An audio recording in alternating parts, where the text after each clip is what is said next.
سوم بدل و تابع اس کے مقصود بنسبت و باشد و بدل ب چہار قسمت بدل الکل بدل الاجتماع بدل الغلط و بدل الباز بدل الکل آنس بدل الکل آنس کے مدلول مبدل منہ باشد چجانی زید اخو کا توابع کی بات شروع ہم نے کی تھی، اس سے پہلے ہم صفت اور تاکید پڑھ چکے۔ تاکید میں آپ نے پڑھا کہ تاکید وہ تابع ہے جو مطلوب کی حالت کو پختہ کر دے، نسبت میں یا شمول میں۔ پھر تاکید کی دو قسمیں ہیں، تاکید لفظی اور تاکید معنوی۔ تاکید لفظی اسی لفظ کا تکرار ہے، جیسے جانی زیدن زیدن، اور تاکید معنوی اس کے لیے 8 لفظ ہیں، عین نفسن عین کلا کلتا کل اجمع وقتو ابتو ابسو۔ پھر آپ کو بتایا کہ نفسن عین یہ واحد تثنیہ جمع سب کی تاکید کے لیے آتے ہیں، اور کلا اور کلتا یہ خاص ہیں تثنیہ کی تاکید کے لیے، کل اجمع ابتو ابتو ابسو وغیرہ یہ مفرد اور جمع کی تاکید کے لیے آتے ہیں، مفرد اور جمع کی تاکید کے لیے آتے ہیں۔ اجمع اقتو ابسو وغیرہ میں صیغہ بدلتا ہے، اجمع اقتو ابسو میں صیغہ بدلتا ہے، کلو میں ضمیر بدلتی ہے، کلو میں ضمیر بدلتی ہے، مفرد کے لیے مفرد ہو تو مفرد کے لیے مفرد کی ضمیر، جمع ہو تو جمع کے لیے جمع کی ذکیر، مذکر ہو تو مذکر کے لیے مذکر کی ضمیر، اور مؤنث ہو تو مؤنث کے لیے مؤنث کی ضمیر۔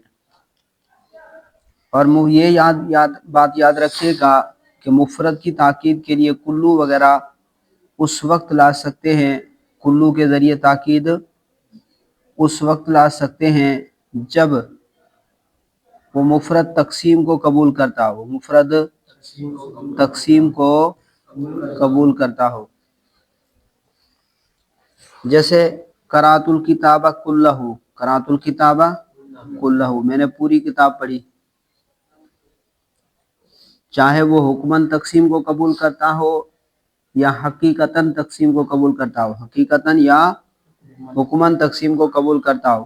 اب یہاں قرأت الکتاب کلہ میں نے پوری کتاب پڑھی، تو چوتھائی کتاب بھی پڑھتے ہیں، 2-4 پیج بھی پڑھتے ہیں، یہ حکماً تقسیم کو قبول کرتی ہے۔ اسی طرح قرأت الصحیفۃ کلہ میں نے پورا صحیفہ پڑھا، میں نے پورا صحیفہ پڑھا، تو صحیفے کے اجزاء ہوتے ہیں، جز ہوتے ہیں، جیسے قرآن کے، جیسے مثال کے طور پر میں کہتا ہوں قرأت القرآن کلہ، قرأت القرآن کلہ میں نے پورا قرآن پڑھا، اور قرآن کے تو 30 پارے ہیں جی۔ اسی طرح جو ہے اشتریت العبد کلہ میں نے پورا غلام خریدا، میں نے پورا غلام خریدا، تو یہ حقیقتاً تو تقسیم کو قبول نہیں کرتا، لیکن حکماً قبول کرتا ہے کہ بعض اوقات 2-4 بندے بھی ایک غلام میں شامل ہو جاتے ہیں، شریک ہو جاتے ہیں، جیسے مثال کے طور پر قربانی کے ایام میں جی چند افراد مل کر گائے خرید لیتے ہیں، تو میں کہتا ہوں اشتریت البقرۃ کلہ میں نے پوری گائے خریدی، میں نے پوری گائے خریدی۔ لیکن جانی زیدن کلہ میں کہوں کہ میرے پاس پورا زید آیا، تو زید آئے گا تو پورا ہی آئے گا، تو مفرد کی تاکید کلو کے ذریعے اس وقت لائیں گے جب مفرد تقسیم کو قبول کرتا ہو، مفرد تقسیم کو قبول کرتا ہو، چاہے وہ حقیقتاً تقسیم قبول کرتا ہو یا حکماً تقسیم قبول کرتا ہو۔ جیسے میں کہتا ہوں اکلت الخبزۃ کلہ میں نے پوری روٹی کھائی، تو اب روٹی حقیقتاً تقسیم کو قبول کرتی ہے، روٹی کے آپ 100 ٹکڑے کر دو، 10 ٹکڑے کر دو، نہیں سمجھے، یہ حقیقتاً تقسیم کو قبول کرتی ہے۔ آگے دیکھیے سبق سوم بدل، اب تیسری قسم تاکید کی وہ بدل ہے، وہ تابع اس کے مقصود بنسبت و باشد، بدل وہ تابع ہے کہ مقصود بنسبت او باشد کہ نسبت سے مقصود وہ ہوگا، نسبت سے مقصود وہ ہوگا، یعنی مقصود نسبت سے کیا ہوتا ہے، وہی ہوتا ہے۔ صفت کے اندر موصوف جو ہے وہ مقصود ہوتا ہے، اور تاکید کے اندر مؤکد جو ہے وہ مقصود ہوتا ہے، اور آگے عطف بحرف آ رہا ہے، عطف حرف کے اندر دونوں مقصود ہوتے ہیں، معطوف علیہ اور معطوف دونوں مقصود ہوتے ہیں، اور آگے عطف بیان آئے گا، اس میں بھی جو ہے مبین مقصود ہوتا ہے۔ کیا مقصود ہوتا ہے؟ مبین مقصود ہوتا ہے۔ ایک ہوتا مبین اور ایک ہوتا بیان، تو وہاں پر بھی مطبوع مقصود ہوتا ہے۔ کیا ہوتا ہے؟ مطبوع مقصود ہوتا ہے، لیکن بدل کے اندر جو ہے وہ ایک ہوتا مبدل منہ اور ایک ہوتا بدل، پہلے کو کہتے ہیں مبدل منہ اور دوسرے کو بدل کہتے ہیں، تو یہاں پر جو مقصود ہوتا ہے نسبت سے وہ بدل ہوتا ہے۔ بدل میں مقصود بھی کیا ہوتا ہے؟ بدل ہوتا ہے، مبدل منہ مقصود نہیں ہوتا، نسبت سے وہی مقصود ہوتا ہے۔ سوم بدل، تیسری قسم بدل، و تابع، بدل وہ تابع ہے کہ مقصود بنسبت باشد، کہ نسبت بمقصود، نسبت سے مقصود باشد وہ ہوتا ہے۔ وہ بدل پر چہار قسم، اور بدل چار قسم پر ہے، یعنی بدل کی چار قسمیں ہیں، بدل الکل و بدل الاجتمال و بدل الغلط و بدل البعض۔ بدل الکل آنس کے مدلولش، مدلول مبدل منہ باشد، بدل الکل وہ ہے کہ اس کا مدلول مدلول مبدل منہ باشد، مبدل منہ کا مدلول ہو۔ بدل الکل وہ ہے کہ اس کا مدلول مبدل منہ کا مدلول ہو، دونوں کا مدلول ایک ہو، دونوں کا مدلول ایک ہی ہو۔ ایک ہے دلالت، ایک ہے دال اور ایک ہے مدلول، یا منطق میں پڑھ چکے ہیں۔ دلالت ایک چیز سے دوسری چیز سمجھ میں آ جائے، اسے کہتے ہیں دلالت۔ جیسے ہی میں نے احمد لفظ بولا تو آپ کا ایک دوست ہے جس کا نام ہے احمد، تو اس کی صورت آپ کے ذہن میں آ گئی۔ میں نے جیسے ہی احمد بولا اس کی صورت آپ کے ذہن میں آ گئی۔ اسی طرح میں جگ کہتا ہوں، جگ، تو جگ کی فوراً صورت آپ کے ذہن میں آ جاتی ہے۔ میں نے کہا کار، تو وہ سواری فوراً آپ کے ذہن میں آ جاتی ہے، چار پہیے ہیں، دروازے ہیں، سیٹیں، پوری ساری کار۔ میں نے تو صرف لفظ بولا لیکن اس کی پوری صورت آپ کے ذہن میں آ جاتی ہے۔ میں نے کہا کتاب، تو وہ چیز آپ کے ذہن میں آ گئی جس کے ذریعے آپ پڑھتے ہیں، اس کی صورت آپ کے ذہن میں آ گئی۔ اسی طرح کہتا ہوں قلم، تو قلم کی صورت آپ کے ذہن میں آ جاتی ہے۔ تو ایک چیز کے سمجھنے سے دوسری چیز سمجھ میں آ جائے، اسے کہتے ہیں دلالت۔ اور ایک ہے دال اور ایک ہے مدلول۔ دال، ابھی آپ نے کھڑکی سے آپ دھوپ دیکھ رہے ہیں، تو یہ دھوپ کس پر دلالت کر رہی ہے؟ سورج پر۔ کس پر دلالت کر رہی ہے؟ سورج پر، کہ سورج نکل آیا ہے، سورج طلوع ہو گیا ہے، تو یہ دھوپ ہے دال اور سورج کیا ہے؟ مدلول۔ اسی طرح دور سے آپ نے دھواں دیکھا تو یہ اس سے آپ کو کیا پتا چلتا ہے کہ کیا ہے؟ آگ ہے۔ نیچے کیا ہے؟ کہیں آگ جل رہی ہے تبھی تو دھواں اٹھ رہا ہے، یہ تو اس دھوئیں نے آگ پر دلالت کی، تو دھواں ہے دال اور آگ کیا ہے؟ مدلول۔ تو ایک چیز سے سمجھنے سے، ایک چیز کے سمجھنے سے دوسری چیز سمجھ میں آ جائے تو اس کو کہتے ہیں دلالت، اور جو چیز دلالت کرے اسے دال کہتے ہیں، جس پر دلالت کرے اسے مدلول کہتے ہیں۔ دھوپ ہے دال اور سورج ہے مدلول، دھواں ہے دال اور آگ ہے مدلول۔ تو کہا بدل الکل وہ بدل ہے کہ اس کا مدلول مبدل منہ کا مدلول ہو، یعنی دونوں کا مدلول ایک ہی ہو، دونوں کا مدلول ایک ہی ہو۔ جیسے ہی میں، جیسے مثال کے طور پر جانی زید اخوکا، آیا میرے پاس زید یعنی آپ کا بھائی، تو جو زید ہے وہی آپ کا بھائی ہے۔ اس کو میں نے تمہیداً ذکر کر دیا۔ مقصد کیا ہے؟ آپ کا بھائی، مقصد کیا ہے؟ آپ کا بھائی، اور اس کا نام صرف میں نے تمہیداً ذکر کر دیا، اس کے نام کو تمہیداً ذکر کر دیا۔ تو جس ذات پر زید دلالت کر رہا ہے پوری ذات پر، اس پوری ذات پر اخو کا بھی دلالت کر رہا ہے، بدل الکل وہ بدل ہے کہ اس کا مدلول مبدل منہ کا مدلول ہو، جیسے جانی زیدن اخو کا، آیا میرے پاس زید یعنی آپ کا بھائی، جو زید ہے وہی آپ کا بھائی، آپ کے بھائی کا نام کیا ہے؟ زید، آپ کے بھائی کا نام کیا ہے؟ زید۔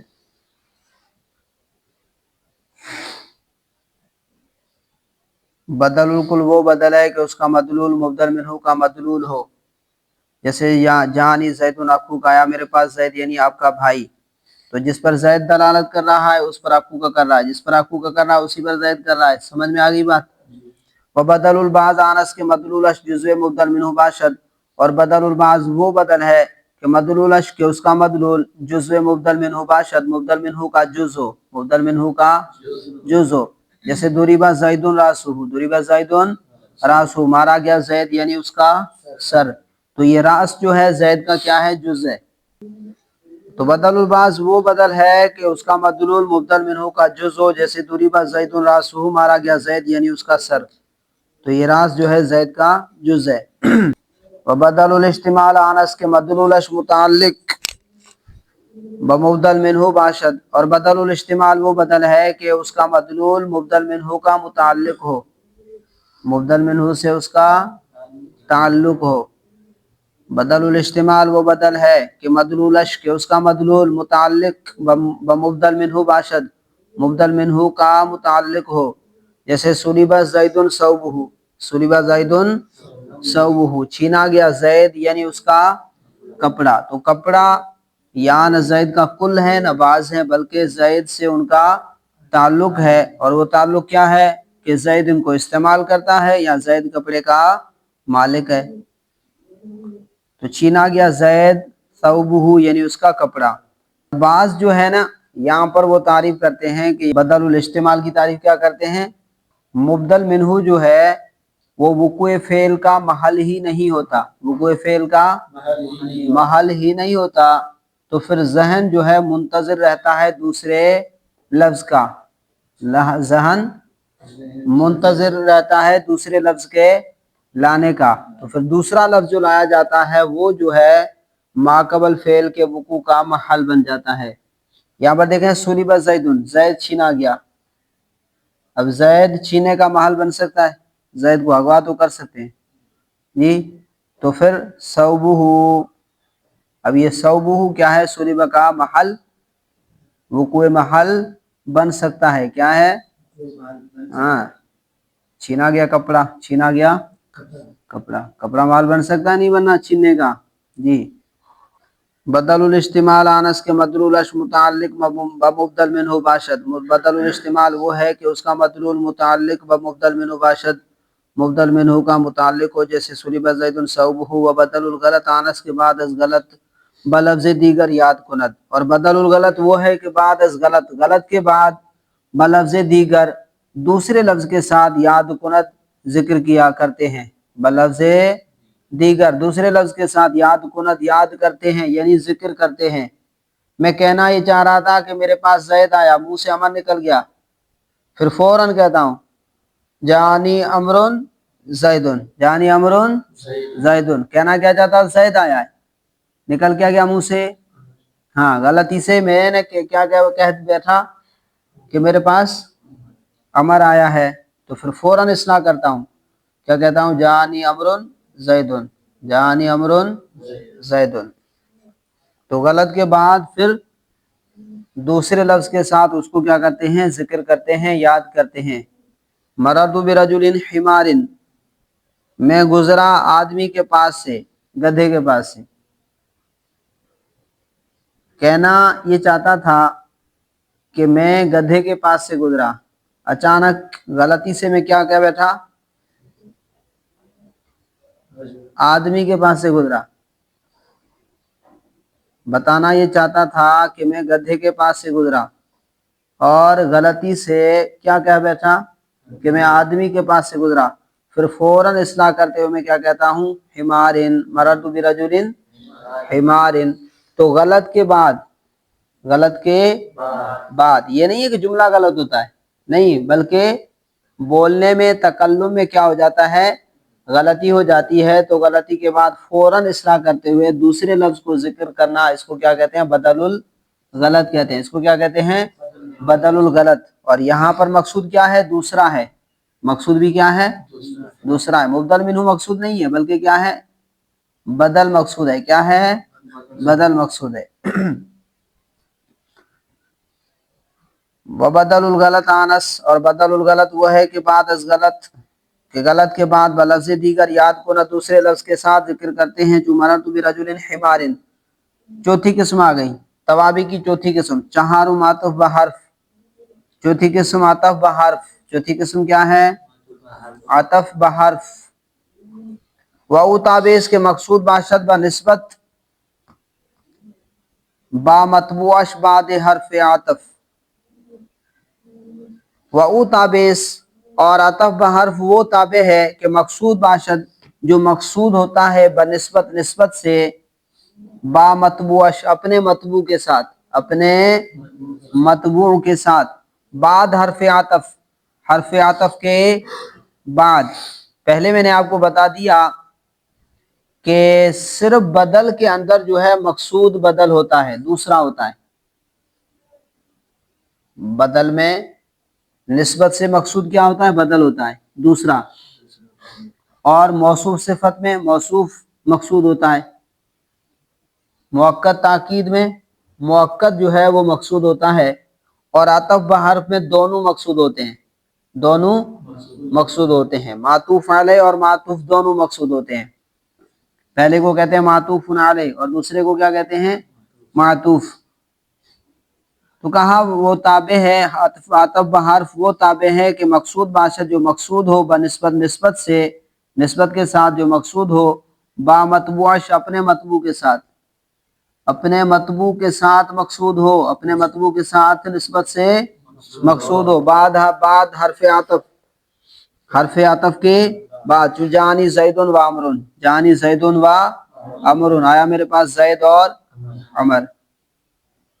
اب یہاں پر دیکھیں، جانی زیدن، فائل نائب فائل تو ایک ہی آ سکتے ہیں نا، دو تین تو نہیں آ سکتے۔ اب میں یہ بتانا چاہتا تھا کہ میرے پاس زید بھی آیا ہے، عمر بھی آیا، خالد بھی آیا، ماجد بھی آیا، صابر بھی آیا، جی۔ اب میں اتنے سارے نام بتانا چاہتا ہوں تو پھر کیا کرتا ہوں؟ درمیان میں حروف عطف کے ذریعے ان کو جوڑتا ہوں۔ کیا کرتا ہوں؟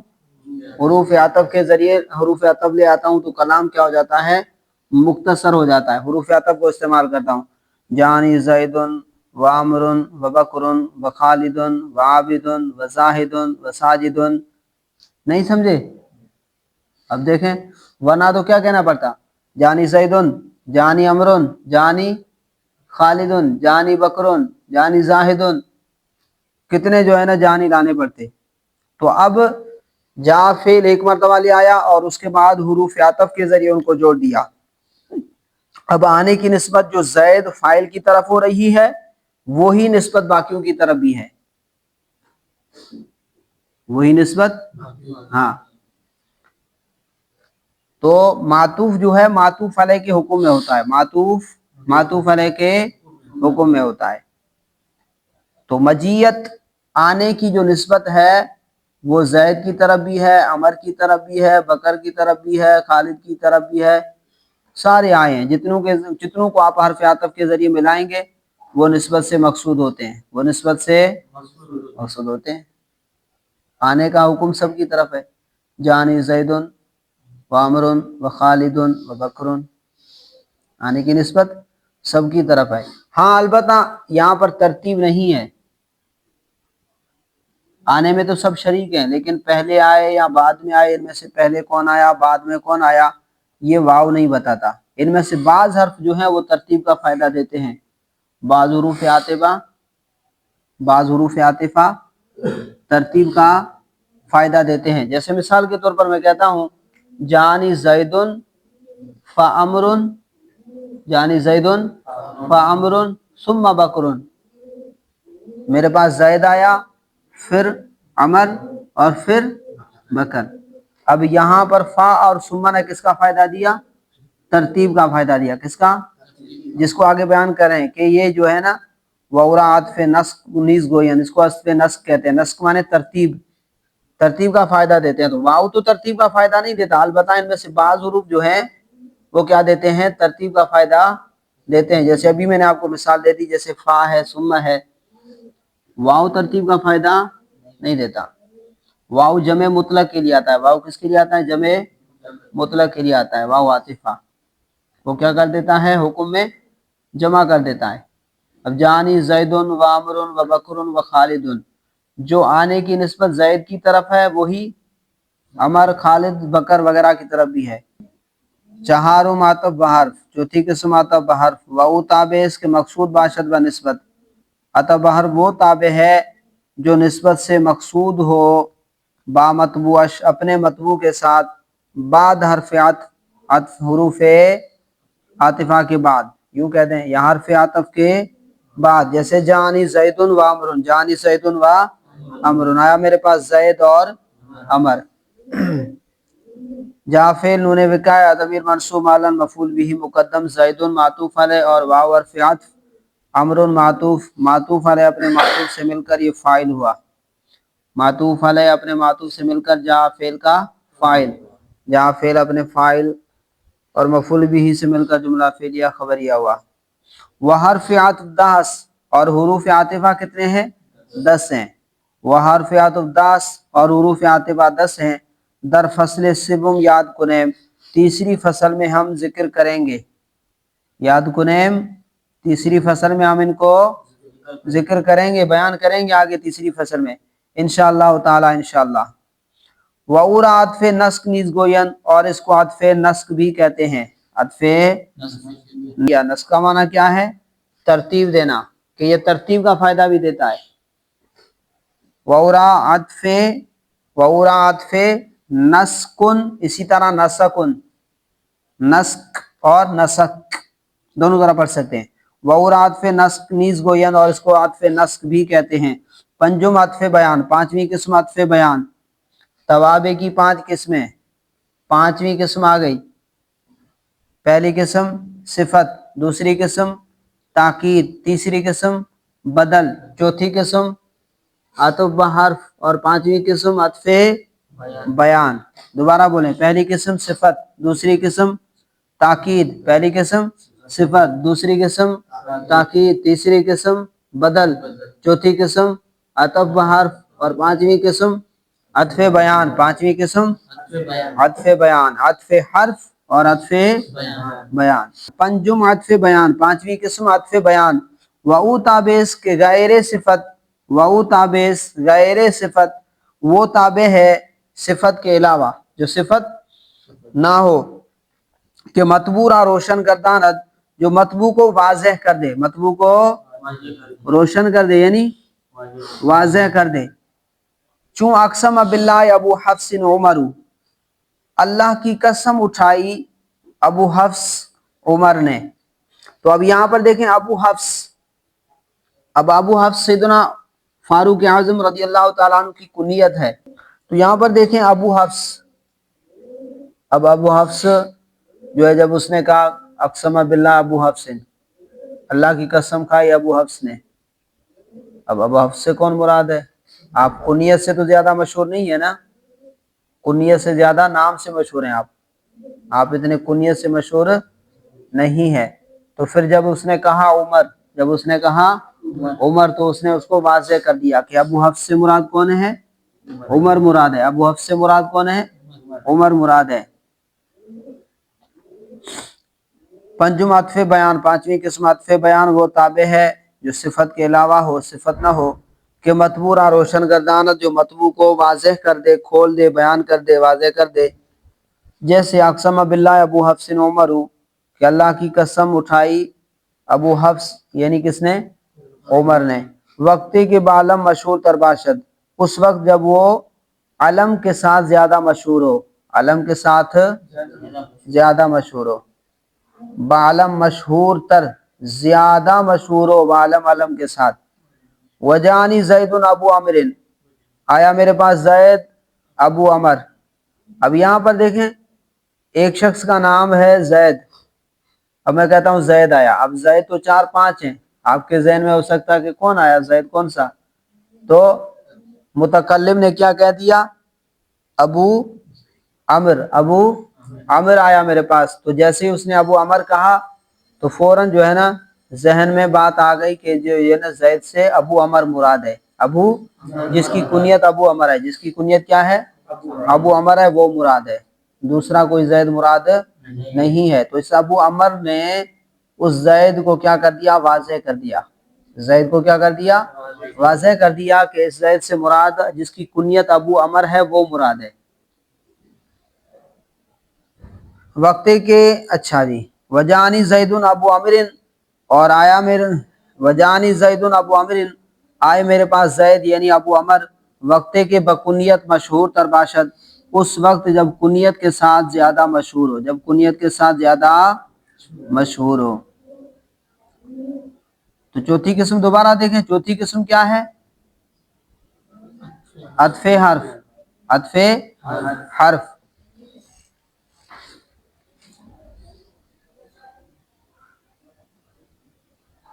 عطف حرف وہ تابع ہے جو مقصود بنسبت ہو اپنے مطبوع کے ساتھ, اپنے مطبوع کے ساتھ مقصود بنسبت ہو حرف عطف کے بعد. جیسے جانی زید و عمر, آئے ہمارے پاس زید اور عمر, یہاں نسبت آنے کی نسبت ہو رہی ہے, اس سے مقصود دونوں ہیں کہ زید اور عمر دونوں آئے.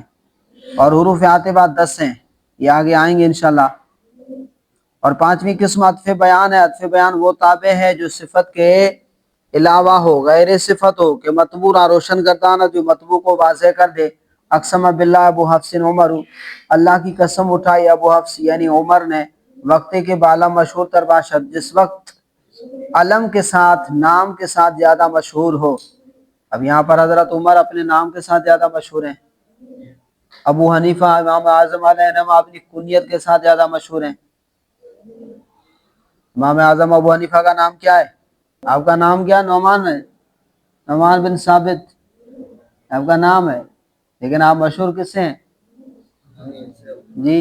میں کہوں کہ کالا نعمان ہوں, نعمان نے فرمایا, اب آپ پریشان ہو جائیں گے نعمان کون سا, نعمان نے کہا, میں کہہ دوں ابو حنیفہ, اب آپ سمجھ میں آ جائیں گے نہیں کہ نعمان سے مراد کون ہے, ابو حنیفہ مراد ہے. تو ابو حنیفہ یہ کنیت سے زیادہ مشہور ہیں, تو اس ابو حنیفہ نے اس کو کیا کر دیا, واضح کر دیا, روشن کر دیا بھائی, کھول دیا, اس کو بیان کر دیا کہ مراد کون ہے. اور پانچویں قسم کیا, عطف بیان ہے. عطف بیان وہ تابع ہے جو مطبوع کو واضح کر دے, جو مطبوع کو واضح کر دے. جیسے جانی زید ابو عمر, آئی میرے پاس زید یعنی ابو عمر. جانی زید یہ کیا ہے, مبین ہے, اور ابو عمر کیا ہے, بیان ہے. ابو عمر کیا ہے, بیان ہے. اسی طرح اقسم باللہ ابو حفص, ابو حفص کیا ہے, مبین ہے, اور عمر کیا ہے, بیان ہے. اس نے ابو حفص کو کیا کر دیا, واضح کر دیا, ابو حفص کو واضح کر دیا.